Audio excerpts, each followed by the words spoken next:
আসসালামু আলাইকুম। HTML এর ধারাবাহিক ক্লাসে আপনাদেরকে স্বাগতম। এই ক্লাসের মাধ্যমে আমরা নতুন কিছু ট্যাগ শিখতে পারবো। আসেন দেখা যাক। আমরা এখানে দেখতে পাচ্ছি আমাদের সামনে দুইটা কোশ্চেন আছে, একটা চিত্র 1 আর একটা চিত্র 2।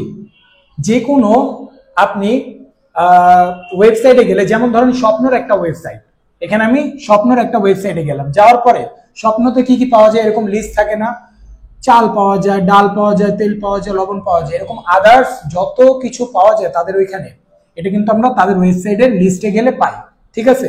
আচ্ছা, এখন এইখানে আমি একটা কোশ্চেন এনেছি, এটাতে কি দিয়েছি 1 2 3 4 এই লিস্টগুলা আছে আমার কাছে। ওকে, আচ্ছা, দ্বিতীয় কোশ্চেনে দেখেন তো কোনো কি 1 2 3 4 আকারে আছে? না, এখানে কি দিয়ে দিছে, শুধু সার্কেল দিয়ে দিছে, কিন্তু আইটেমগুলা ঠিকই পাওয়া যাচ্ছে। যখন আমাকে আইডেন্টিফাই করার জন্য নাম্বার দিয়ে দিবে, এখানে 1 2 3 4 জায়গায় ABCD আকারেও থাকতে পারে, তারপর আপনার থাকতে পারে রোমান সংখ্যা দিয়ে 1 2 3 4 এভাবেও দিতে পারে। তাহলে 1 2 3 4 অথবা রোমান সংখ্যা অথবা ABCD এরকম আপনাকে যদি বোঝানোর জন্য আইডেন্টিফাই করতে কোনো কিছু দিয়ে দেয়, তখন কি হবে? Order list. তখন কি হবে? এটারে আমরা অর্ডার লিস্ট বলবো।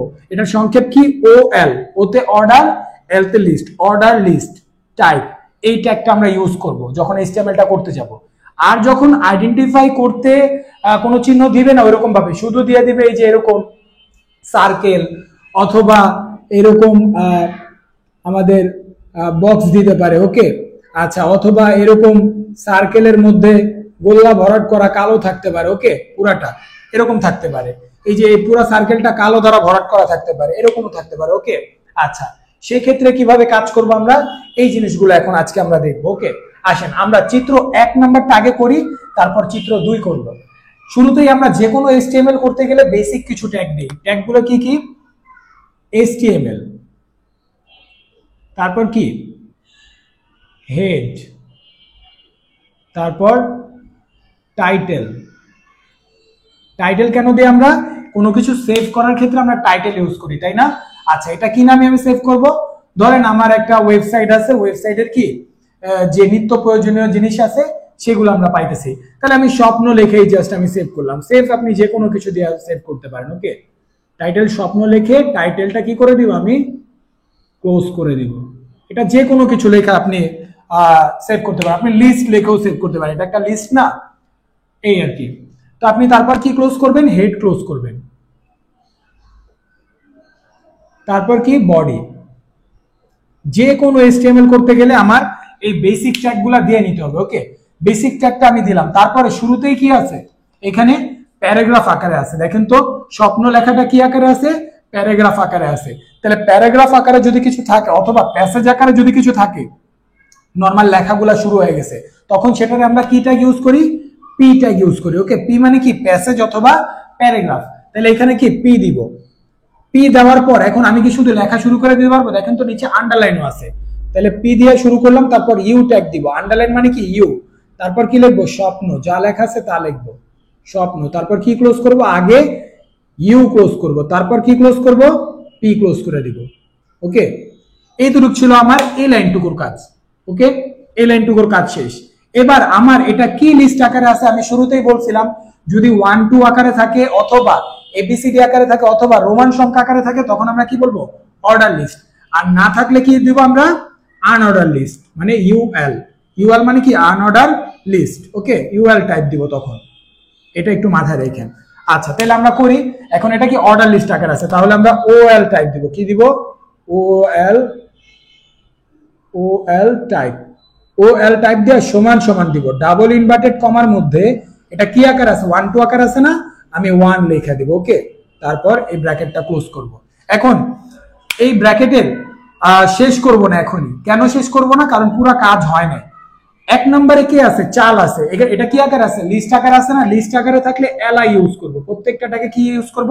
LI। LI মানে লিস্ট। প্রত্যেকটাকে লিস্ট আকার আছে না? তাহলে এখানে আমি LI দিব। LI দিয়ে কি দিব? চাল।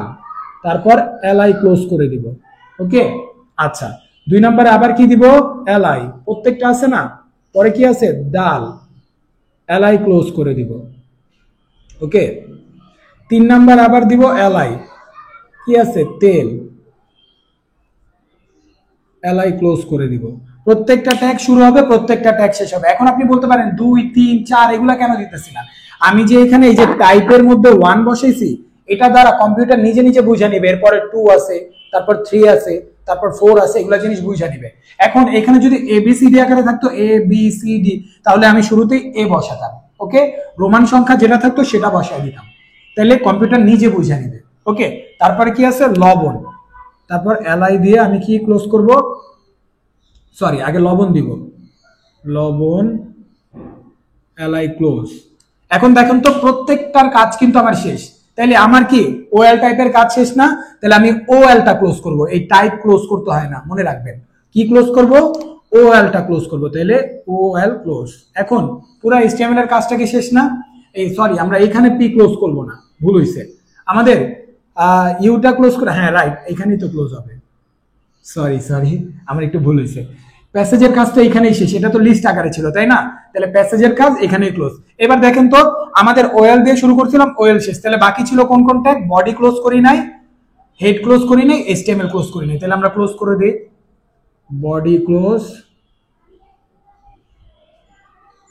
হেড ক্লোজ করছিলাম, তাহলে কি এখন এইচটিএমএল ক্লোজ, এইচটিএমএল ক্লোজ, ওকে।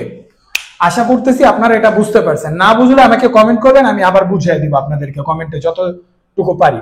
এবার এটা আমরা একটু দেখব, এটা যদি নাও বুঝেন এটা বুঝলে ভালোভাবে বুঝে যাবে। দেখেন আমি এটা করার ক্ষেত্রে আমার কি আসতেছে, আনঅর্ডার লিস্ট আসতেছে। আমি বলছি এগুলা দ্বারা যদি বুঝায় দেয় 1 2 3 4 অথবা এবিসিডি না দেওয়া থাকে, তখন আমরা কি ধরবো, আনঅর্ডার লিস্ট ধরবো, ওকে। আনঅর্ডার লিস্ট মানে কি ইউএল টাইপ, তাহলে আমাদের সবকিছু কিন্তু সেম থাকবে। দেখেন তো এইখানে কিন্তু স্বপ্ন লেখাটা নাই, আপনারা অনেকে ভুল করেন এগুলো এইচটিএমএল করতে। এইভাবে দেওয়া থাকলে অর্ডার লিস্ট আনঅর্ডার লিস্ট করে ফেলেন, প্যাসেজ আকারে ধরছেন, প্যাসেজ আকারে ছিল, কিন্তু এটা তো একটা বক্স আকারে আছে, তাহলে কি আপনারা ওই টেবিল বর্ডার দিবেন? না, টেবিল বর্ডার দেওয়ার দরকার নেই। টেবিল বর্ডার কখন আসবে, যখন একটা বক্স করে টিডি দিবে, টিএইচ দিবে, তারপরে ইমেজের কাজগুলা দিবে, লিংকের কাজ দিবে, মানে একাধিক র থাকবে, তখন আমরা টেবিলের কাজ করব। এখানে কি একাধিক র আছে? এটা একটা দিয়ে দিছে নরমালি, এটা আপনি যে লিস্টে আছে ওই লিস্টে করে দিলে হবে। এটা কি লিস্টে আছে? আনঅর্ডার লিস্টে আছে, তাহলে আনঅর্ডার লিস্টে করে দিবেন। এখানে কি কোনো দেখেন তো কোনো আছে আমাদের প্যাসেজ আকারে কোনো কিছু দিছে? দেয় নাই, তাহলে ডাইরেক্ট লিস্ট আকারে কাজ শুরু করব। তাহলে আগে বেসিক ট্যাগ গুলো আমি দিয়ে নিলাম, তাহলে এখানে কি আমি স্বপ্ন নামে এখন লিখবো, টাইটেলটা কি লিখবো, আমি এটা লিস্ট আকারে সেভ করতেছি, তাহলে লিস্ট লিখে দিই, ওকে। এখন এখানে তো বডি পর্যন্ত যে কোনো এইচটিএমএল এ দিতে হয়, তাহলে বাকিটুকু আমরা মুছে দেই, নতুন করে আমরা করি আবার ওইটা, ওকে। যে কোনো এইচটিএমএল এ যেটা দিতে হয় আমরা দিয়ে ফেলছি বেসিক ট্যাগটা, তাহলে বেসিক ট্যাগ দেওয়া শেষ। এখন আমরা কি করব, চাল ডাল তেল লবণ এগুলো আনঅর্ডার লিস্ট যে আকারে আছে ওইটা করব। তাহলে আনঅর্ডার লিস্ট থাকলে কোন ট্যাগ দিতে হয়, এই যে আমি দেখাইছি UL type, UL type, UL type মানে কি আনঅর্ডার লিস্ট টাইপ। এখানে কি টাইপে আছে দেখুন তো, গোল লেখা আছে, তাহলে গোল থাকলে, এই গোল কোনো কিছু থাকলে ওটারে বলা হয় সার্কেল, কি বলা হয়, সার্কেল। আর গোলের মধ্যে যদি কালো করা থাকে তাহলে ওটারে বলা হয় ডেস্ক, কি বলা হয়, ডেস্ক, মানে বৃত্ত কালো থাকলে। তাহলে এখানে কি আকার আছে, সার্কেল আকারে আছে না, আমরা এই ব্র্যাকেটের মধ্যে সার্কেল লিখে দিব, সার্কেল, ওকে, সার্কেল লিখে দিব জাস্ট, মানে যে পয়েন্ট আকারে থাকবে ওই পয়েন্টটা এখানে লিখে দিবেন, কারণ বুঝাইতে হবে আপনার এইচটিএমএল এ, ওকে। এটা সার্কেল আকারে ছিল, সার্কেল আকারে। তারপর প্রত্যেকটা কি লিস্ট আকারে আছে না, তাহলে এলআই দিয়ে শুরু করি আমরা, এলআই চাল, চাল এলআই ক্লোজ করি, আবার কি এলআই দিয়ে শুরু করব, ডাল এলআই ক্লোজ করি। প্রত্যেকটা ট্যাগ শুরু হবে আর এইভাবে শেষ হবে। এখন আপনি বলতে পারেন ইউএল কেন ক্লোজ করি না, আগে পুরাটা শেষ করব তারপর ইউএল এর কাজ শেষ হবে, কারণ এখনো ইউএল শেষ হয় না। তারপর আবার এলআই তেল এলআই ক্লোজ, ক্লোজটা ভালোভাবে বোঝাবেন, হ্যাঁ, অনেক সময় এল আর ক্লোজ একই হয়ে যায়। আবার এলআই লবণ এলআই ক্লোজ। এখন দেখেন তো আমার কিন্তু পুরাটার কাজ করা শেষ, তাই না? পুরাটার কাজ যেহেতু করা শেষ, তাহলে আমার কি ইউএল টাইপ শেষ না? এখন টাইপ তো কখনো ক্লোজ করবো না, শুধু ক্লোজ করতে হয় কি ওএল কে ক্লোজ করতে হয় অথবা ইউএল কে ক্লোজ করতে হয়। তাহলে এখানে কারে ক্লোজ করে দিব, ইউএল কে ক্লোজ করে দিব। তাহলে আর কি ক্লোজ করা বাকি? বডি ক্লোজ করা বাকি আর এইচটিএমএল ক্লোজ করা বাকি, তাছাড়া আমরা সবই ক্লোজ করছি। তাহলে বডি ক্লোজ, এইচটিএমএল ক্লোজ।